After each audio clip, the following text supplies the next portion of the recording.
খেয়াল করে দেখেন। ম্যাডাম আমার টাকাটা তো দিয়ে যান। যাক, আমার 40 টাকা বেঁচে গেল। টাকা না দিয়ে ম্যাডাম চলে গেল। হয়তো ম্যাডামের অনেক তাড়া আছে। আরে ফোন। ম্যাডাম, ও ম্যাডাম, ও ম্যাডাম, টাকা দিতে ভুলে গেছে না, এটা ভালো কথা, কিন্তু নিজের ফোনটাও তো ভুলে ফেলে গেল। টাকাটা না হয় অন্য সময় দেখা হলে নিয়ে নিতাম।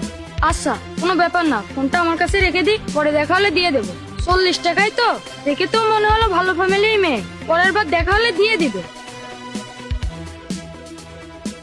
আরে কোথায় ছিলি তুই? তোর মা অসুস্থ হয়ে পড়েছে, তাড়াতাড়ি যা, তাকে ডাক্তারের কাছে নিয়ে যা। ডাক্তারের কাছে তো গিয়েছিলাম, ডাক্তার বললো ওই টাইফয়েড না কি যেন হয়েছে, তো এখন ডাক্তার ওষুধ খেতে বলেছে, তার জন্য 2000 টাকা লাগবে। তো আমার কাছে তো অত টাকা নাই, আমি এখন কি করব? আমিও তো বেকার মানুষ, আমার কাছেও তো টাকা নেই।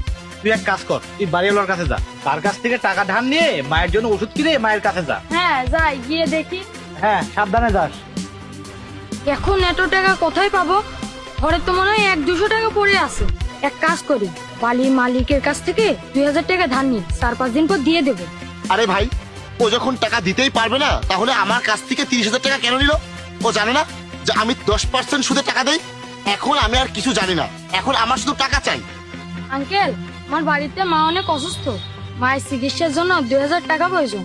আচ্ছা, টাকা যে নেবে তা জমা দেওয়ার জন্য কি নিয়ে এসেছো? আঙ্কেল, আমার কাছে বন্ধক রাখার মতো কি বা থাকবে? দিন 300-400 টাকা ইনকাম করি, এর মধ্যে থেকে কিভাবে জমাবো? ভাবলাম যে আপনার থেকে 2000 টাকা নিয়ে মায়ের ওষুধ কিনবো। আরে বাবা, আমার কাছে এরকম 25টা বস্তি আছে, আর এই বস্তিতে কমপক্ষে 4-5 হাজার লোক থাকে। প্রতিদিনই কেউ না কেউ টাকা ধার করার জন্য আসতেই থাকে, আর রাতের অন্ধকারে আমাকে টাকা না দিয়ে ফাঁকি দিয়ে পালিয়ে যায়, আর আমি আরামে এসি রুমে শুয়ে থাকি। আমি তো কিছুই টের পাই না। সেই জন্যই আমি মনস্থির করেছি, এখন থেকে কাউকে টাকা দিলে কিছু বন্ধক রেখে তারপর টাকা দিব। আঙ্কেল, কথাটা তো আপনি ঠিকই বলেছেন। আঙ্কেল, আমি আমার মাকে নিয়ে 3-4 বছর ধরে আপনার বস্তিতে থাকি, কখনো কি আপনার ভাড়া মেরে দিয়েছি? তাহলে 2000 টাকা মেরে কি বা করবো? আঙ্কেল, আমাকে যদি কিছু টাকা দিতেন। আরে বাবা, আমি কোনো কিছু বন্ধক না রেখে টাকা দেই না।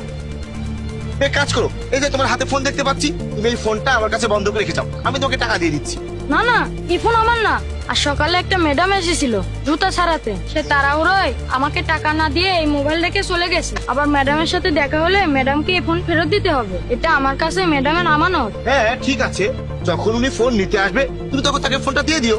এখন আমাকে দাও, আমি তোমাকে টাকা দিয়ে দিচ্ছি। না না আঙ্কেল, আমার প্রয়োজনে আমি তো অন্য জিনিস ব্যবহার করতে পারি না, এটা ম্যাডামের ফোন, আমার তো না। ম্যাডামের সাথে যখনই দেখা হবে তখনই দিয়ে দেবো। আরে 2000 টাকা আমি অন্য কোথাও দেখে নিচ্ছি। ঠিক আছে বাবা, তুমি যেটা ভালো মনে করো, কিন্তু আমি আমার বাবার যুগ থেকে এই ধান